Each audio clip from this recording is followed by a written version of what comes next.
জঙ্গিবাদ কি পায়ে পায়ে এগিয়ে আসছে বাংলাদেশের দিকে? দুই বিদেশি হত্যা, একজন পুলিশ কর্মকর্তা খুন এবং সর্বশেষ শিয়া সম্প্রদায়ের তাজিয়া মিছিলে হামলা কি একই সূত্রে গাঁথা? সব প্রশ্নের জবাব খোঁজার চেয়ে রাজনৈতিক দলগুলোর বেশি আগ্রহ যেন পরস্পরকে দোষারোপের দিকেই। এসব নিয়েই বাংলাদেশ এখন আপনাদের স্বাগত জানাচ্ছি আমি সুলতানা রহমান। আর আমার সঙ্গে স্টুডিওতে উপস্থিত আছেন প্রধানমন্ত্রীর তথ্য উপদেষ্টা ইকবাল সোবহান চৌধুরী এবং সাংবাদিক জুলফিকার আলী মানিক। আপনাদের দুজনকে স্বাগত জানাচ্ছি।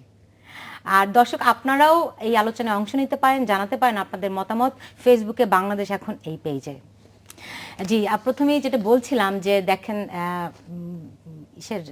শিয়া সম্প্রদায়ের উপর হামলা এবং এখন সাম্প্রতিক সময়ে যে ঘটনাগুলো ঘটছে, চাঞ্চল্যকর ঘটনায় বলবো আমি, এর পেছনে সরকার এক ধরনের তো রাজনৈতিক বক্তব্য দিচ্ছেই। আসলে কি আছে? আপনি জঙ্গিবাদ, এইসব সাম্প্রদায়িকতা নিয়ে অনেক দিন ধরে কাজ করছেন জনাব জুলফিকার আলী মানিক, আপনার কাছ থেকে জানতে চাই আপনার বিশ্লেষণটা আসলে কি এই সমস্ত ঘটনার পেছনে? ঘটনাগুলোর কোন ঘটনার পেছনে কার ইনভলভমেন্ট আছে সেটা তদন্তে বেরোবে। সেটা আসলে ঠিক আমরা হয়তো যেটা করতে পারি যে কিছু বিশ্লেষণ করতে পারি, কিছু সম্ভাব্য কিছু সন্দেহের জায়গাগুলি কোথায় কোথায় সেটা বলতে পারি। তো আলটিমেটলি যারা ইনভেস্টিগেট করছেন তারা জিনিসটা বের করবেন যে আসলে কোন ঘটনায় কার ইনভলভমেন্ট।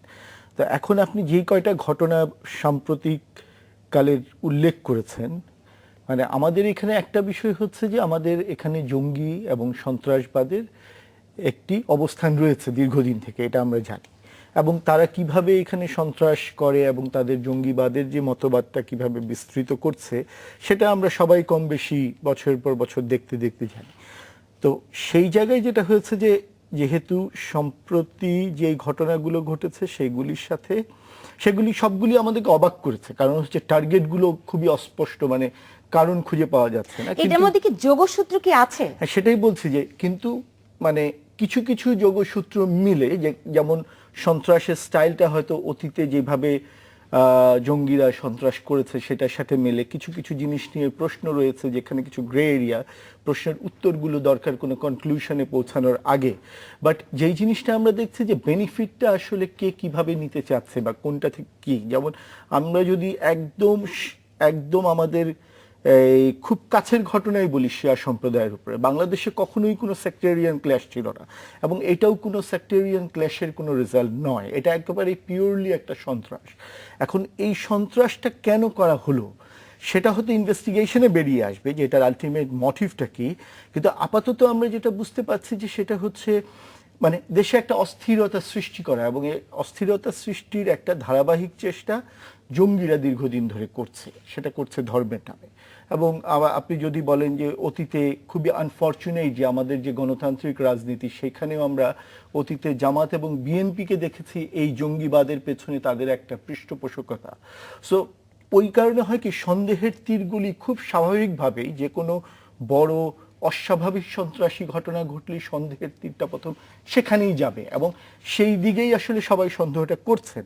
কিন্তু আলটিমেটলি ইনভেস্টিগেশনে বেরিয়ে আসতে হবে। তবে শিয়া সম্প্রদায়ের ঘটনা এবং বিদেশি হত্যা, এটা স্পষ্টতই বোঝা যাচ্ছে যে দেশে একটি অস্থিরতা সৃষ্টির চেষ্টা চলছে এবং এটা টার্গেটটা বোঝাই যাচ্ছে যে এই অস্থিরতা সৃষ্টি করে তারা একটি আমরা যে একটি স্থিতিশীল সেকুলার রাষ্ট্র করতে চাই সেইটাকে একটু বাধাগ্রস্ত করার একটি খুবই সুদূর প্রসারী আপনি যেটা বলছিলেন যে বেনিফিশিয়ারি কারা, আসলে সুবিধাভোগী কারা, জনাব ইকবাল সোবহান চৌধুরী, আপনার কাছে কি মনে হয় যে এই সমস্ত ঘটনার পরিপ্রেক্ষিতে কারা আসলে সুবিধা পেতে পারে?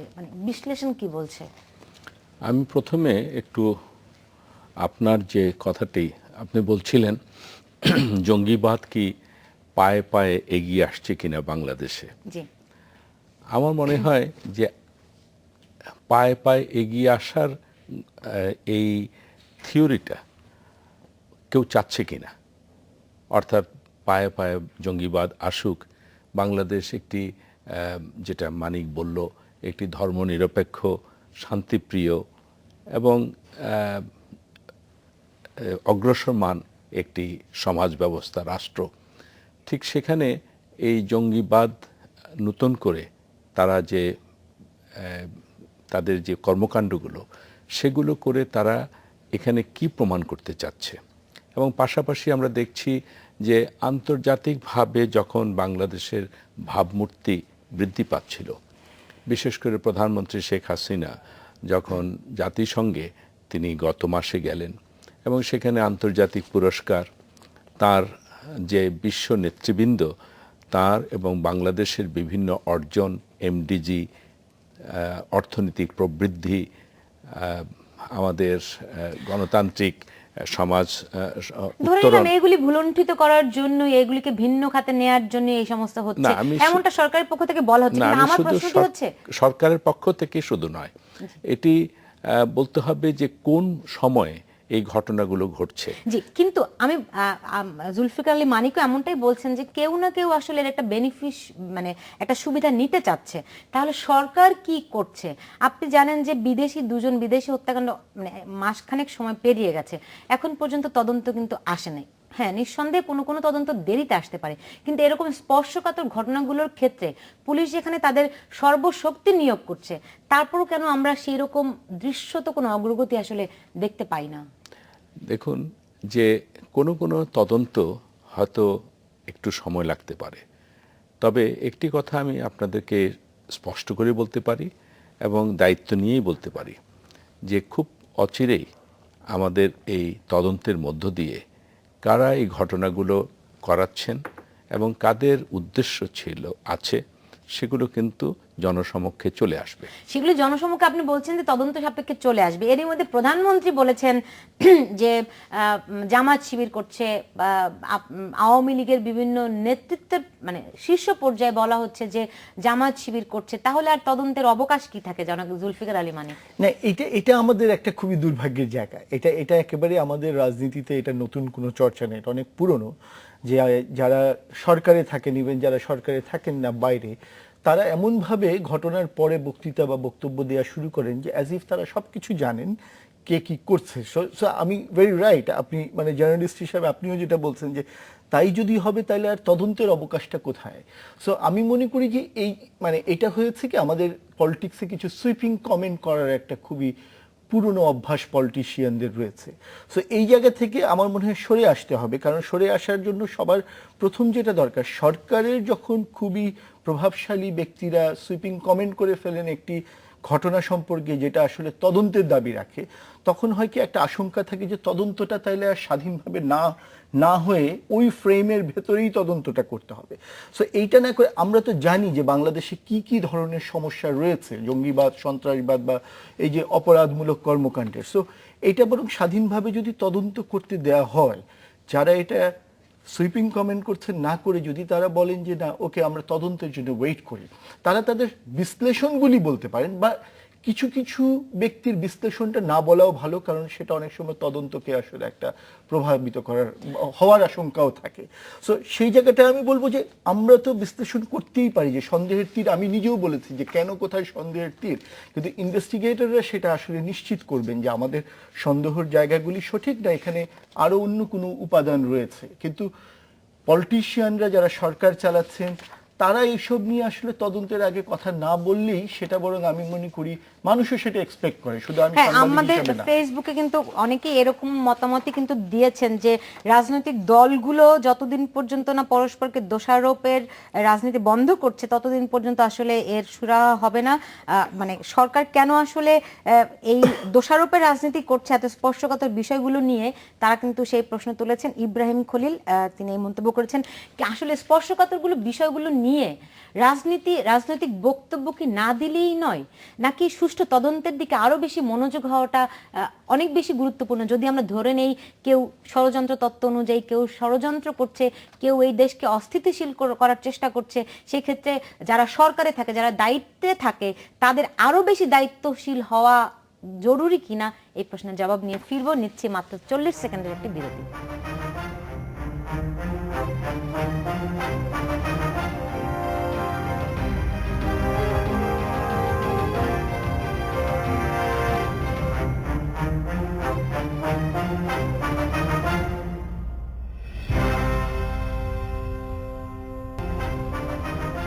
বিরতির পর ফিরে এলাম, দেখছেন বাংলাদেশ এখন। জনাব ইকবাল সোবহান চৌধুরী, কেন রাজনৈতিক দলের বিশেষ করে যারা সরকারে থাকে, যারা অনেক বেশি দায়িত্বে থাকে, তারা কেন এরকম সুইপিং কমেন্ট করেন, যেমনটা জুলফিকার আলী মানিক বলছিলেন?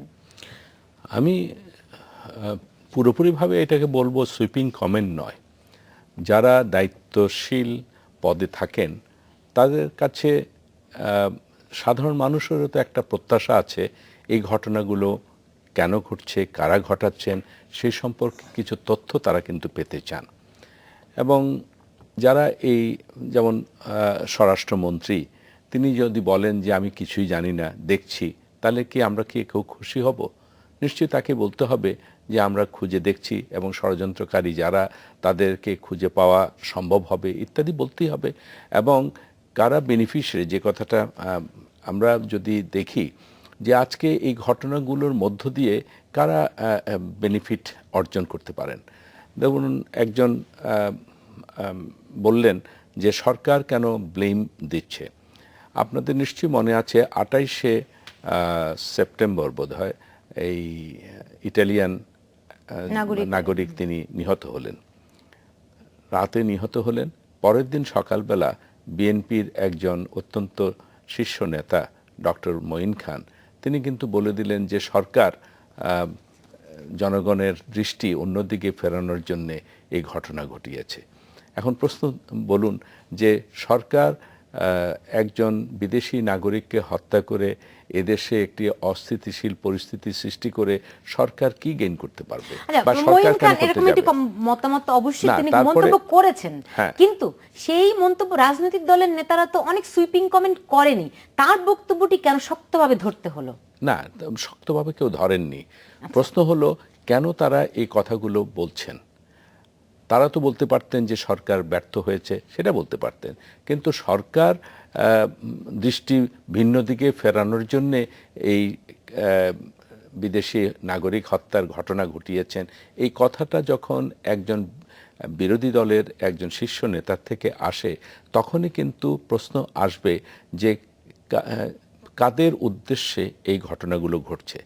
ঘটনা যখন আমাদের যুদ্ধাপরাধীদের বিচারের, বিশেষ করে সালাউদ্দিন কাদের চৌধুরী এবং আমাদের মুজাহিদ, তাদের যখন ফাঁসির রায় কার্যকর হতে যাচ্ছে, তখন দেখলাম এইসব ঘটনা। আবার যখন দেখছি বিদেশে আমাদের ভাবমূর্তি বৃদ্ধি পাচ্ছে, তখন এই ধরনের ঘটনা। এবং এই অস্থিতিশীল যে আমরা বলছি, এই অস্থিতিশীল পরিস্থিতি সৃষ্টি করলে কারা গেইন করবে আর কারা লস করবে? লস করবে দেশের মানুষ, আর লস করবে সরকার, যারা সরকার চালাচ্ছেন। আর গেইন করবে কারা? যারা সরকারকে চাচ্ছেন না, যারা এদেশের অগ্রগতি চাচ্ছেন না, তারাই।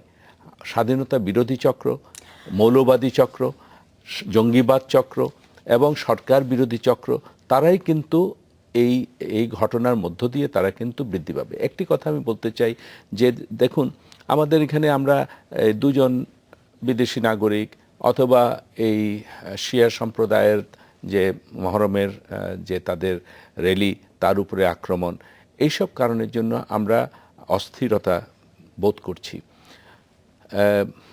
বিদেশে তো এই ধরনের যে তাদের র্যালি, তার উপরে আক্রমণ, এইসব কারণের জন্য আমরা অস্থিরতা বোধ করছি।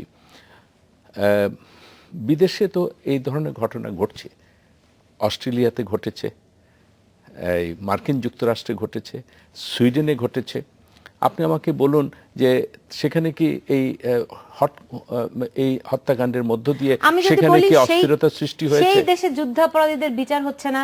আমি যদি বলি সেই দেশে আসলে সেই দেশের পার্সপেক্টিভ আমাদের দেশের পার্সপেক্টিভ ভিন্ন, তাহলে কি ভুল হবে? না, ভিন্ন আমি বলবো এই কথা না, যে যেখানে এই ধরনের অপরাধ মানে সংগঠিত হয় বা অপরাধ ঘটে, সেখানে কিন্তু সেখানকার নাগরিক জীবন কি, বা সেখানকার সরকার বা সেখানকার বিরোধী দল কি এই কথা বলেন যে রাষ্ট্র নিরাপত্তাহীনতার মধ্যে আছে। জুলফিকার আলী মানিক, কেন আসলে আমাদের এখানে কিছু ঘটলে আমরা কেন অস্থিরতায় ভুগি? এই প্রশ্নটির সঙ্গে আপনার কাছে জানতে চাই আসলে যে এই যে শিয়া মানে যেদিন শিয়া সম্প্রদায়ের উপর হামলা হলো তার ঠিক 2 ঘন্টা আগে পাকিস্তানে কিন্তু সিন্ধু প্রদেশের শিয়াদের উপর হামলা হয়েছে, এবং আপনি জানেন যে আইএস মানে আইএস এর সঙ্গে শিয়াদের যে দ্বন্দ্ব, এর সঙ্গে আসলে কোনো সম্পর্ক আছে কিনা, এই ওভারঅল পার্সপেক্টিভ থেকে আপনার কাছে জানবো। নিচ্ছে একটা ছোট্ট বিরতি, সঙ্গে থাকুন।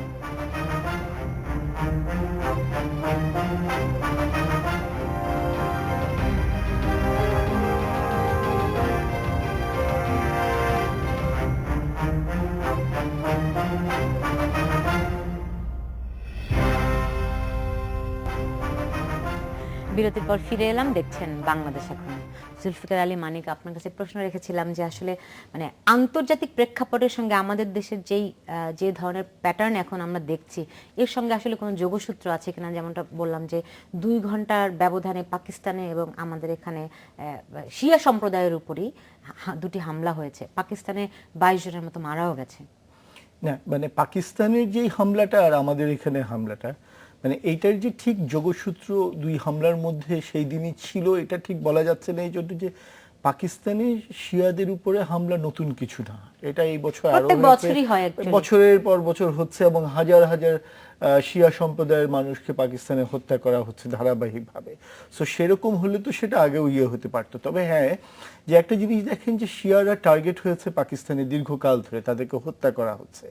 এই যে শিয়াদেরকে হত্যা করার যে একটা সন্ত্রাস পাকিস্তানে, যেটার বীজ বপন এবং তার গাছ রোপণ করা হয়েছিল, সেইটাকে বিস্তৃত করা হয়েছে সিরিয়া, ইরাক পর্যন্ত।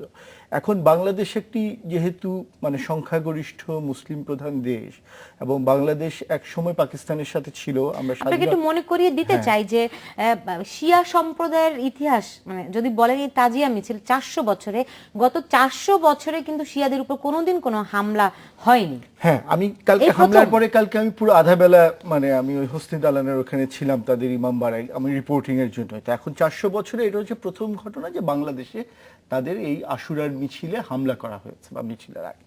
তো এটা খুবই অস্বাভাবিক। তো একটা জিনিস যেটা আমি যখন তাদের সাথেও কথা বলেছি, সবাই তো অন্ধকারে আছে আর হঠাৎ কেন হলো। তবে এটা ঠিক যে যেহেতু জিনিসটা একটি পাকিস্তানে এই জিনিসটার প্রবর্তন এবং তারপরে এটা সিরিয়া, ইরাক এবং এই যে এইভাবে ছড়াচ্ছে, আর বাংলাদেশে স্বাধীনতার পরে এটা খুবই ঐতিহাসিকভাবে নির্মম সত্য যে পাকিস্তান তার পরাজয়টা কখনো ভুলতে না পেরে সে বাংলাদেশকে একটি ভিন্নভাবে পাকিস্তানিকরণের একটি প্রচেষ্টা রয়েছে, এবং এখানে তার কিন্তু বিভিন্ন ধরনের পেইড লোকজন রয়েছে, রাইট?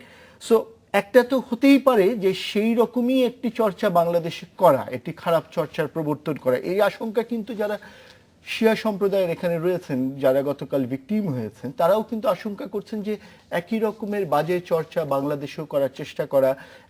এবং ইন্টারেস্টিং হচ্ছে, আমি আপনাকে একটা ইনফরমেশন দিই, শুধু 400 বছরের পুরনো ঐতিহ্যই না এটা, তারা বাংলাদেশে কিন্তু শিয়া সম্প্রদায় একেবারেই নগণ্য, মানে 16 কোটি লোকের মধ্যে তাদের হিসাবে 12 লাখ আছে ঢাকা শহরে আর 10 লাখ আছে সারা দেশে, 22 লাখ।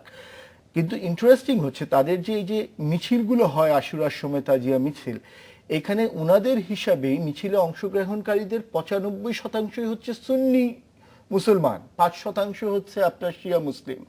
সো আপনি দেখেন যে এই যে একটা কমিউনাল হারমোনি, এই যে একটি অসাম্প্রদায়িক চেতনা থেকেই যে সবাই আশুরাতে পার্টিসিপেট করা, এইটাকে নষ্ট করে দিতে পারলে কি হবে? আমাদের যে এই যে একটি অসাম্প্রদায়িক, আমাদের এখানে তো কোনোদিন সেক্ট নিয়ে আমাদের চিন্তা ছিল না। সো আপনি একটি বাজে চিন্তার বীজ বপন করে দিচ্ছেন, আপনি একটি বিশ্বাস ভেঙে দেওয়ার বীজ বপন করছেন। যদিও শিয়া সম্প্রদায়ের লোকজন খুবই আশাবাদী যে এই বিশ্বাস কোনোদিন ভাঙবে না, কারণ হচ্ছে সুন্নিরাই ওখানে আসছেন সমবেদনা জানাতে, তারা হেল্প করতে। সো জিনিসটা হলো একটি চক্রান্ত, একটি বাইরের যেহেতু সিমিলার চক্রান্ত এবং সন্ত্রাস রয়েছে শিয়াদের নিয়ে, সো একই জিনিস এখানে বীজ বপন হতে পারে। যেমন আহমেদিয়া সম্প্রদায়, যাদেরকে অনেকে কাদিয়ানি বলেন, তাদেরকে যেমন পাকিস্তান মডেলেই বাংলাদেশে নির্মূল করার চেষ্টা করা হয়, সো একই জিনিস যে এখানে শিয়াদের ক্ষেত্রে করা হতে পারে না তা না।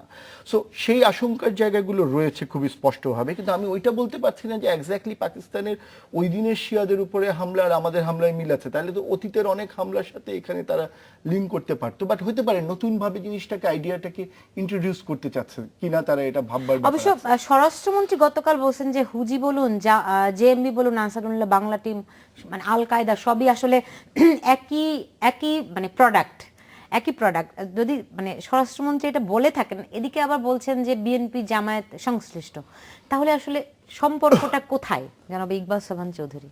না, একটি কথা তো আমরা জানি যে জঙ্গিবাদ হঠাৎ করে কখন সৃষ্টি হলো, বিশেষ করে যখন বাংলা ভাইয়ের উত্থান আমরা দেখলাম এবং একই সময় 500টি জায়গাতে বোমা বিস্ফোরণ, বিচারপতি হত্যা, আইনজীবী হত্যা, এমনকি আমরা আমাদের সেই রাজশাহী এবং ওই এলাকায় বিচারের নামে যেভাবে মানুষকে হত্যা করা হয়েছে, এবং সেই সময় কিন্তু সরকারি মদদেই কিন্তু হয়েছে। বিএনপি জামাত সরকার সরাসরিভাবে তাদেরকে মদদ দিয়েছিলেন এবং সেই সময় মিডিয়াকে দোষারোপ করা হলো যে মিডিয়ার আবিষ্কার হলো, মিডিয়ার সৃষ্টি হলো এই বাংলা ভাই। কিন্তু পরবর্তীতে প্রমাণিত হয়েছে যে বাংলা ভাইয়ের পিছনে সরকারি একটি পৃষ্ঠপোষকতা ছিল এবং দেশের অভ্যন্তরে এবং দেশের বাইরে যে চাপ সৃষ্টি হলো জনমত, তার পরিপ্রেক্ষিতে কিন্তু তাদের বিচার করতে বাধ্য হয়েছে। এবং সেদিন থেকেই আমাদের দেখি আমরা এই হুজি বলুন, এই বাংলা ভাই বলুন, আনসারুল্লাহ বলুন বা আরও যেসব আছে, এমনকি আমরা তো একসময় শুনেছি এই শিবিররা তারা স্লোগান দিত, আমরা হব তালেবান, বাংলা হবে আফগান। এই কথাগুলো তো সরকার ছিল। বলছে যে আচ্ছা জামায়াত শিবির বা বিএনপি জামায়াত এই ঘটনাগুলির সঙ্গে সংশ্লিষ্ট, আমরা বিভিন্ন তৎপরতা, কামরাঙ্গীর চর থেকে যে ধরনের বিস্ফোরক উদ্ধার করা হলো, কিংবা ধরেন চট্টগ্রাম থেকে যে ধরনের বিস্ফোরক কিছুদিন আগে উদ্ধার করা হলো, এগুলি ধরেন এক ধরনের মিল কিন্তু তারা পাচ্ছে। কিন্তু সরকার, আপনি জানেন যে জামায়াতকে বিচার করার জন্য ট্রাইব্যুনালের অবজারভেশন আছে, সরকার তাহলে কি করছে? না, একটি জামাত রাজনৈতিক দল হিসাবে তাকে নিষিদ্ধ ঘোষণা করা হবে কি হবে না সেটি কিন্তু একটি আইনগত বিষয়। কিন্তু জামাতের আইনি প্রক্রিয়া তো সরকার শুরু করে নাই। না, সরকার তো দেশের সংবিধান আছে, সেই সংবিধানের বাইরে বা বিচার বিভাগের বাইরে যে কোনো পদক্ষেপ সরকার ইচ্ছা করলেই একটি গণতান্ত্রিক পরিবেশে সরকার নিতে পারে না।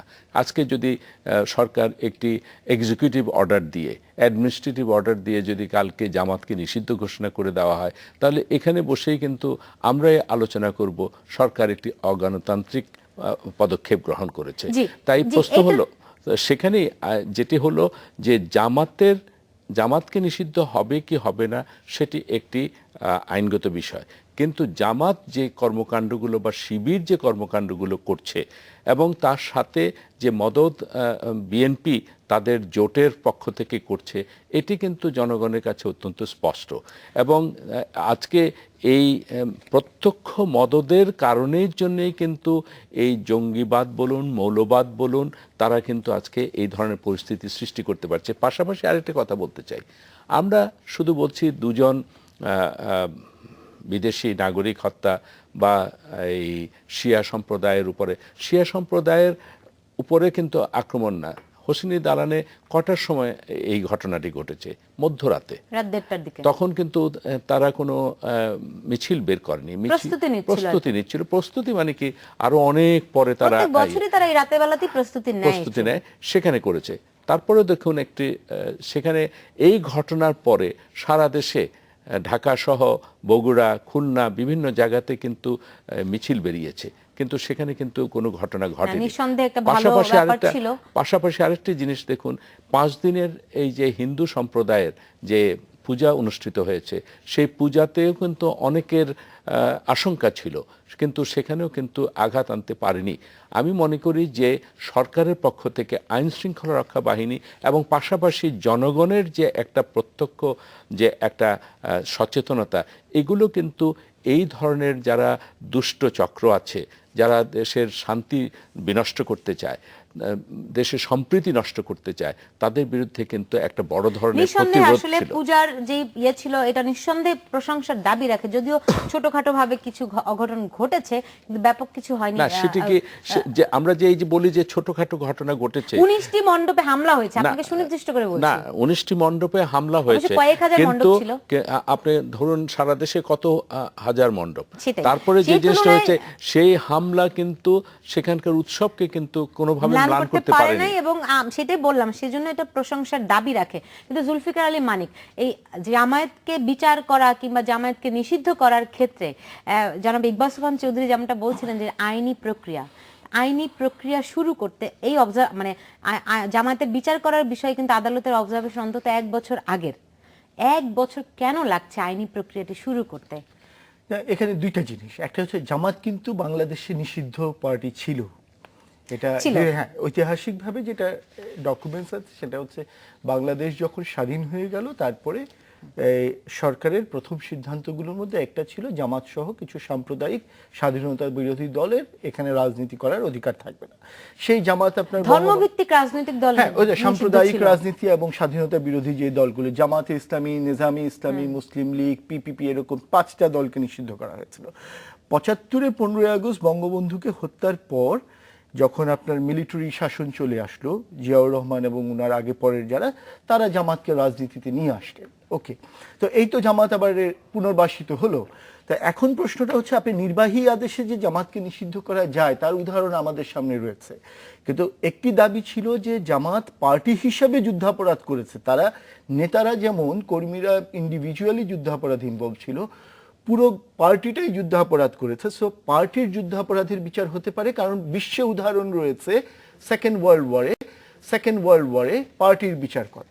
সো ওই বিচার চাওয়া হয়েছে। এখন সেই বিচারের জন্য কিন্তু আমার যতটুকু আমাদের মনে আছে যে ট্রাইব্যুনালে কিন্তু যারা প্রসিকিউটর, ইনভেস্টিগেশন করে তাদের কেস ফাইল করা এবং এই বিচারের প্রায় প্রস্তুতির কথা শুনেছিলাম, কিন্তু এটা থেমে গেছে। আইনমন্ত্রী কয়েকবার ঘোষণা দিয়েছেন যে এই মন্ত্রিসভায় উঠবে, এরকম কিন্তু বেশ কয়েকবার বলেছেন। আপনি যদি নির্বাহী আদেশে নিষিদ্ধ করতে চান জামাতকে, তাইলে তো সেটা গভর্নমেন্ট ডিসিশন নিবে, ক্যাবিনেটে ডিসিশন নিয়ে করে দিবে। কিন্তু আপনি যদি ডিসিশন নেন না, আমি বিচার করে কোর্ট যেই অর্ডার দিবে আমি সেটাকে ক্যারি আউট করব, তাহলে তো আপনি বিচারটাকে ত্বরান্বিত করবেন। তাহলে কেন করছে এই পরস্পর বিরোধিতা? পলিসির ব্যাপার আছে। তাহলে এই মানে সরকারের অবস্থান তাহলে পরস্পর বিরোধী।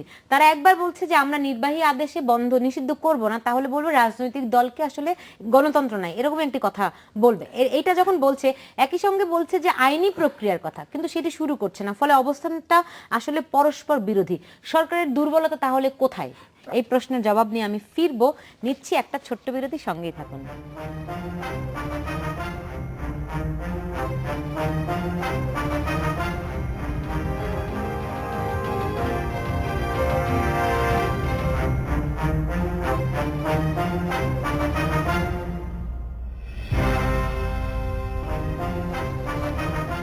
বিরতির পর ফিরে এলাম, দেখছেন বাংলাদেশ এখন। জুলফিকার আলী মানিক, জামায়াতকে নিষিদ্ধ করার ক্ষেত্রে কিংবা আইনি ব্যবস্থা নেওয়ার ক্ষেত্রে সরকারের দুর্বলতা কোথায়? না, এখন দুর্বলতার জায়গায় কোথায় সেটা তো আমাদের অনেকেরই প্রশ্ন। কারণ হচ্ছে যে আমরা তো এটা দীর্ঘদিনের দাবি। এখন যেটা হচ্ছে যে একটা জিনিস আমি যেটা বলতে চাই যে জামাতকে যদি আপনি নির্বাহী আদেশেও নিষিদ্ধ করেন, এটার একটা ঝুঁকি হচ্ছে যে পরবর্তীতে জামাত যেহেতু একটি গণতান্ত্রিক রাজনীতিতে, কারণ নিষিদ্ধর পরেও দেখেন আবার নির্বাহী আদেশে কিন্তু প্রেসিডেন্ট জিয়াউর রহমান তাকে ফেরত এনেছে, কিন্তু আমার কথা হচ্ছে যে তাকে নিষিদ্ধ করাটা আমার গণতন্ত্র বিরোধী হবে কিনা, এই কনসেপ্টটা কিন্তু আপনাকে পরিষ্কার করতে হবে। আমার বিবেক বলে না পৃথিবীর কোথাও সেই দেশের বিরোধী কোনো দল বা সংগঠনের ওই দেশে কোনো কার্যক্রম বা রাজনীতি করার অধিকার থাকতে পারে, এটা হতে পারে না। এমন নয় যে জামাত স্বাধীনতার পরে সে ক্ষমা চেয়েছে, তাও না। সে এখন পর্যন্ত বলে সে যা করেছে ঠিক করেছে, সে অপরাধগুলোকে সে জাস্টিফাই করতে চায়। এত যখন এই যেই দলের এই অবস্থা, আমি বলছি এক লাইন, এখন ট্রাইব্যুনালে কিভাবে বিচারটা ত্বরান্বিত করবে না এক্সিকিউটিভ অর্ডারের ইস্যু, এটা তো সরকারের পলিসির ব্যাপার। সেই জায়গায় তো দীর্ঘদিন ধরে প্রশ্ন রয়েছে যে সরকার কেন এই গণদাবির প্রতি রেসপন্স করছে না দ্রুত। যদি এক্সিকিউটিভ অর্ডারে নাও করতে চান, আপনি ট্রাইব্যুনালে বিচারটা দেন, তাহলে আমরা বিচারের সিদ্ধান্তটা তো অ্যাটলিস্ট পেতে পারি। জি জনাব ইকবাল সুবহান চৌধুরী, নিশ্চয়ই এই প্রশ্নের জবাব চাই আপনার কাছ থেকে। জি, আপনার যেটা বলেছেন সরকারের দুর্বলতা কোথায়, সরকারের দুর্বলতা আছে। দুর্বলতাটি হলো গণতন্ত্রের প্রতি তার নিষ্ঠা, আইনের প্রতি শ্রদ্ধাবোধ এবং যে সংবিধানের যে বাধ্যবাধকতা, এগুলো হলো সরকারের দুর্বলতা। এই সরকার প্রসঙ্গে ইচ্ছা আমাকে একটা করলে প্রশ্ন করতেই হচ্ছে। জি। অনেকে অভিযোগ করেন যে 5 জানুয়ারি নির্বাচন আসলে গণতান্ত্রিক প্রক্রিয়া ছিল না। তাহলে আপনি যেটি গণতন্ত্রের প্রতি নিষ্ঠার কথা বললেন সেটি হলো কিনা? আমি একটু আপনার সাথে একটু ডিফার করব। 5ই জানুয়ারি নির্বাচন গণতান্ত্রিক কেন না? 5ই জানুয়ারি নির্বাচন তো সাংবিধানিক বাধ্যবাধকতা ছিল। সেদিন যদি নির্বাচন অনুষ্ঠিত না হতো তাহলে অসাংবিধানিক পদ্ধতিতে দেশ পরিচালিত হওয়ার সম্ভাবনা সৃষ্টি হতো। সেটিকে একটি গণতান্ত্রিক দল বা সরকার চাইতে পারে? নিশ্চয়ই না। এবং একটি শূন্যতা সৃষ্টি হোক, সেটিও কিন্তু কারো কাম্য নয়। 5ই জানুয়ারি নির্বাচন গণতান্ত্রিক নয় এই কথাটি যারা বলেন, অনেকে বলেন যে ইনক্লুসিভ ইলেকশন হয়নি, অর্থাৎ প্রতিদ্বন্দ্বিতামূলক নির্বাচন অনুষ্ঠিত না হওয়ার জন্য। এখন প্রশ্ন হলো, আপনি আমাকে প্রশ্ন করছেন, আমি প্রশ্নের উত্তর দিচ্ছি না, তার মানে কি আপনি ভুল করছেন আমাকে প্রশ্ন করার মধ্য দিয়ে? নিশ্চয়ই না। নির্বাচনের শিডিউল ঘোষণা করা হয়েছে। কোনো রাজনৈতিক দল যদি নির্বাচনে অংশগ্রহণ না করে, তাহলে বিশেষ করে প্রধান রাজনৈতিক দল যারা, তারা যদি নির্বাচনে অংশগ্রহণ না করে, সেটি অগণতান্ত্রিক হতে পারে। যারা নির্বাচনে গণতান্ত্রিক দল হয়ে নির্বাচনে অংশগ্রহণ করেননি, বরং তারা অগণতান্ত্রিক কাজ করেছেন। পাশাপাশি আরেকটি কথা আমি বলতে চাই, আজকে আমরা এই যে আমাদের দেশে আজকে যে বর্তমান পরিস্থিতি, বিশেষ করে আপনি বললেন জামাত শিবিরকে নিষিদ্ধ করার যে দাবিটি, সেই দাবিটি সরকারের দুর্বলতা, আপনি একটা গণতন্ত্রের কথা বলেছেন, আর কি আছে? হ্যাঁ, আমি তো বলেছি, এটা ছাড়া আর কোনো আমি তো বলেছি আইনের প্রতিও তাকে সরকারকে দায়বদ্ধতা আছে আইনের প্রতি, সংবিধানের প্রতি। আইনগতভাবে আদালত যেখানে বলছে যে এর বিচার করা যেতে পারে সংগঠন হিসেবে, তারপর আমরা কোনো না, আদালত কিন্তু একটা অবজারভেশন দিয়েছে। হ্যাঁ। আদালত কিন্তু বলেনি যে তাদেরকে নিষিদ্ধ ঘোষণা করা হোক। বিচার করলে তো না, অটোমেটিক্যালি তার বিচার আসতে পারে। না, বিচার আবার করবে, কিন্তু আদালতই বিচার করবে, কিন্তু বিচার চাইতে হবে। পাশাপাশি আরেকটি কথা আমি বলতে চাই, আজকে যারা আমরা বিচার চাইছি, জুলফিকার মানিক বলেছেন কারা এই জামাতকে আজকে বৈধ করেছিলেন। জামাত তো নিষিদ্ধ ছিল। আমাদের জাতির জনক বঙ্গবন্ধু শেখ মুজিবুর রহমান দেশ স্বাধীন যখন হয়েছে, তখন তো তিনি এই দলগুলোকে নিষিদ্ধ ঘোষণা করেছিলেন। কারা তাদেরকে আজকে এই পর্যায়ে এনেছে?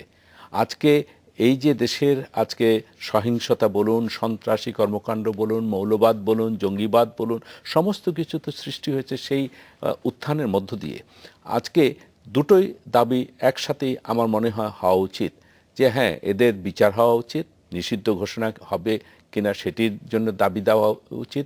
আর যারা তাদেরকে পৃষ্ঠপোষকতা দিয়ে, আপনি দেখুন 2001 সালে নির্বাচনে জয়ী হয়ে 4 দলীয় জোট, এই বিএনপি তাদের অধীনে জামাতকে, যারা বিরোধিতা করেছিল আমাদের স্বাধীনতাকে, যারা সেই সময় মানবতা বিরোধী অপরাধ করেছিল, তাদেরকে তো শপথ দিয়ে, তাদের গাড়িতে পতাকা দিয়ে তাদেরকে মন্ত্রী বানানো হয়েছিল। আজকে যারা এই কাজটি করেছে, যে অপরাধ করছে সে অপরাধী বেশি, নাকি যে মদদ দিয়েছে সে বেশি অপরাধী? দুটোই একই। কারণ অপরাধ যে করেছে, অপরাধ বিশেষ করে জামাত এবং শিবির এই পর্যায়ে আসতে পারত না। 75-এ যেটি মানিক বলেছে, 75-এ বঙ্গবন্ধুকে হত্যা করার পর থেকে যে দেশকে পাকিস্তানি কায়দায় এবং আমাদের যে মুক্তিযুদ্ধের চেতনার বিরুদ্ধে আমাদের দেশকে প্রবাহিত করা হয়েছিল, তারই পরিপ্রেক্ষিতে কিন্তু জামাত শিবির আজকে এই পর্যায়ে এসেছে, এবং এই মৌলবাদ সাম্প্রদায়িক শক্তি আজকে এই পর্যায়ে এসেছে। তাই আমি মনে করি যে শক্তি বা যে রাজনৈতিক দল তাদেরকে পৃষ্ঠপোষকতা দিয়েছে, তাদেরকে আজকে জবাবদিহি করতে হবে যে তারা কেন জামাত শিবিরকে কেন এই পর্যায়ে এনেছেন। কেউ তো এই প্রশ্নটি তোলেন না যে কেন তাদেরকে সেদিন পতাকা দিয়ে তাদেরকে মন্ত্রী বানানো হলো, কেন সেদিন তাদেরকে জোট করে তাদেরকে এই সরকারে তাদেরকে আনা হলো। এই প্রশ্নগুলো কিন্তু আজকে আসতে হবে। কেন 75-এ তখন থেকে আসছে, তখনই কিন্তু অনেকেই বিশেষ করে রাজনৈতিক বিশ্লেষকরা বলেছেন যে এক সময়ে জামায়াত বিএনপিকে গ্রাস করে নেবে, আমার যতদূর মনে পড়ে, যদিও 2001 সালে প্রথম যখন তারা আসলেন তখন এই মন্তব্য রাজনৈতিক বিশ্লেষকরা করেছিলেন। কিন্তু আমার প্রশ্নটি হচ্ছে এখন যে যেই জামায়াতের কথা আপনি বলছেন, সেই জামায়াতের কর্মীরা যখন আওয়ামী লীগে যোগ দেয় তাহলে কি তারা পরিশুদ্ধ হয়ে গেল? এই প্রশ্নের জবাব নিয়ে আমি ফিরবো, নিচ্ছে একটা ছোট্ট বিরতি, সঙ্গেই থাকবেন।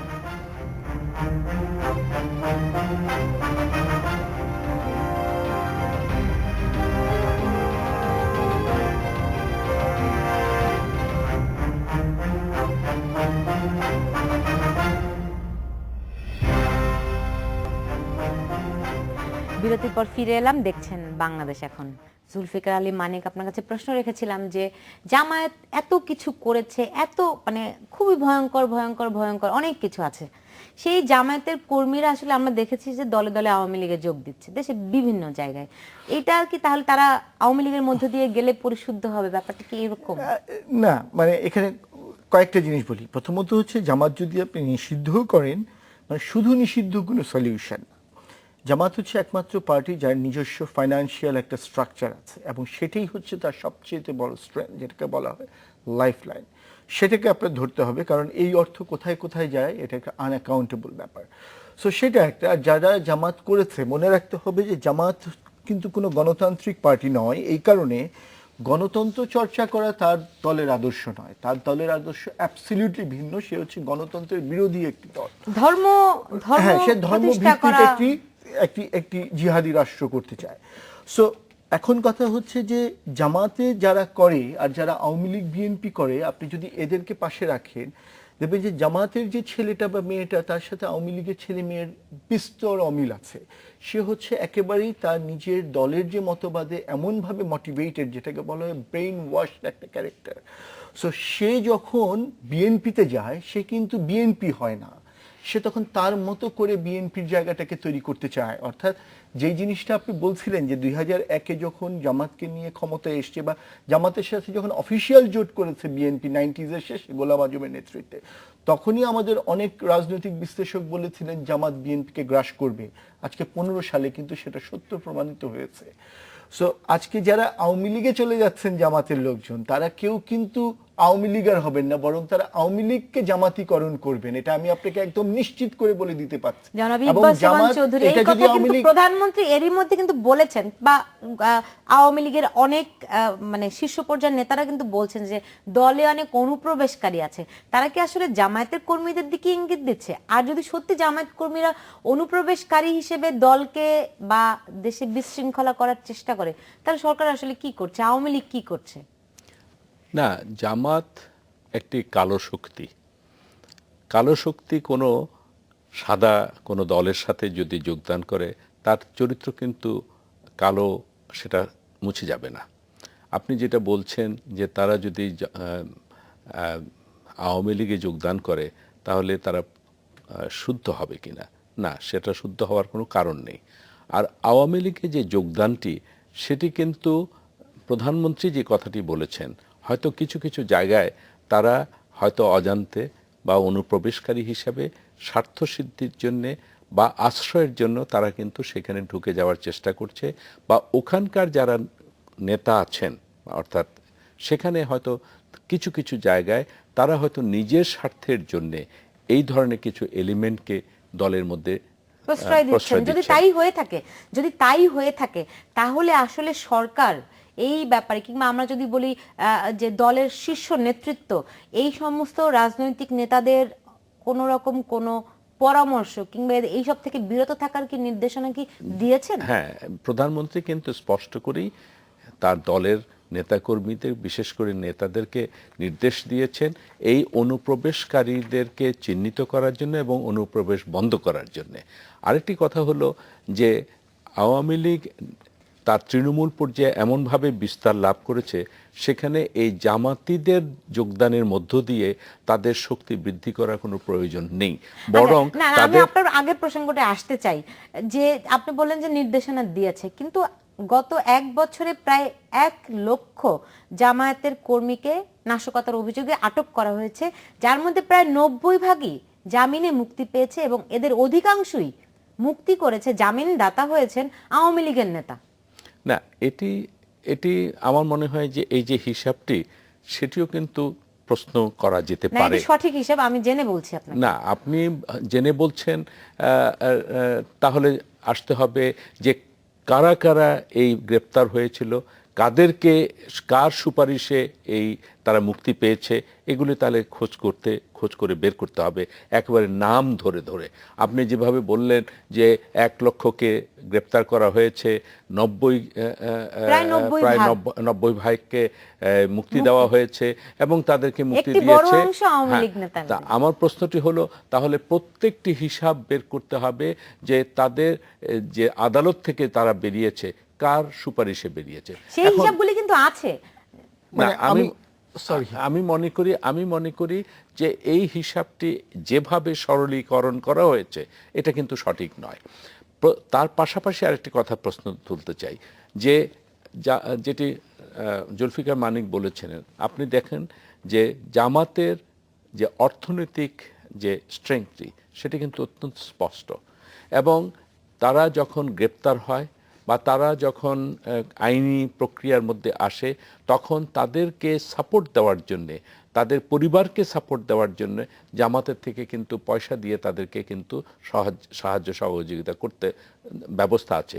এবং আইনজীবীদেরকে যদি নেওয়া হয়, আইনজীবীরা যদি দাঁড়ান, তাহলে বেল নিয়ে আসা খুব অসম্ভব কিছু না। যে এখন এই আইনজীবীরা যদি হয় আওয়ামী আইনজীবী পরিষদের বা ফোরামের কোন নেতা, তখন তো আওয়ামী লীগের ঘাড়েই যায়। আপনি যে পরিসংখ্যান নিয়ে হাজির হয়েছেন যে আওয়ামী লীগ এবং এই যে জামাতের, আমি এই পরিসংখ্যানেই যাব না, আমি খালি কয়েকটা এক্সাম্পল দিই আপনাকে খুব কুইক।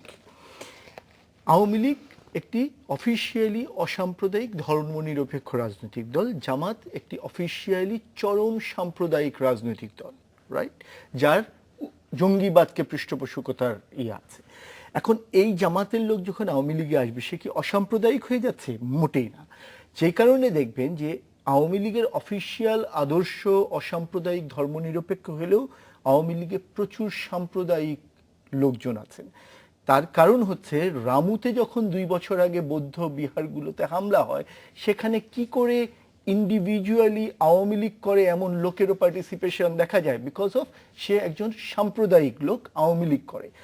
এবং জামাত থেকে আওয়ামী লীগে আসার রেজাল্টটা কি, আমি সাম্প্রতিক একটা ঘটনা বলি। সাতক্ষীরার শ্যামনগরে আওয়ামী লীগের স্থানীয় একজন নেতা, যিনি একসময় জামাতের রাজনীতি করতেন, তিনি মোহন কুমার মণ্ডল নামে একজন মেধাবী তরুণ, তার ফেসবুকের একটা স্ট্যাটাসের ভিত্তিতে তথাকথিত ধর্মীয় অনুভূতির নামে তার বিরুদ্ধে কালো যে আইনটা আছে আইসিটি অ্যাক্টের 57 ধারায় করে তাকে জেলে ঢুকাই দিয়েছে পুলিশকে বলে। ছেলেটা আজও জেল থেকে মুক্তি পায়নি 2 বছর। সো যখন জামাতের লোক আওয়ামী লীগ করে, তখন আওয়ামী লীগের নামে সে যা করবে তা আসলে জামাত যা করে ঠিক তাই হবে আসলে। সো এই ব্লেমটা আওয়ামী লীগকে সারা জীবন নিতে হবে যদি সে জামাতকে আওয়ামী লীগে অ্যালাউ করে। কি এই দায় নেয়ার জন্য প্রস্তুত আছে? নিশ্চয়ই না। কারণ আওয়ামী লীগের সেই প্রস্তুতি না থাকে, না, একটি আওয়ামী লীগকে আপনাকে দেখতে হবে, আওয়ামী লীগ সারা দেশে একটি তৃণমূল পর্যায়ে সবচাইতে বেশি শক্তিশালী এবং সংগঠিত একটি দল। সেখানে জামাত তো তৃণমূলে আছে এবং সংগঠিত দল না। জামাত তো হলো আদর্শ ভিত্তিক নয়, জামাত হলো একটি দল যে দলের ভিত্তি হলো ধর্মকে ব্যবহার করে ক্ষমতায় আরোহণ করা।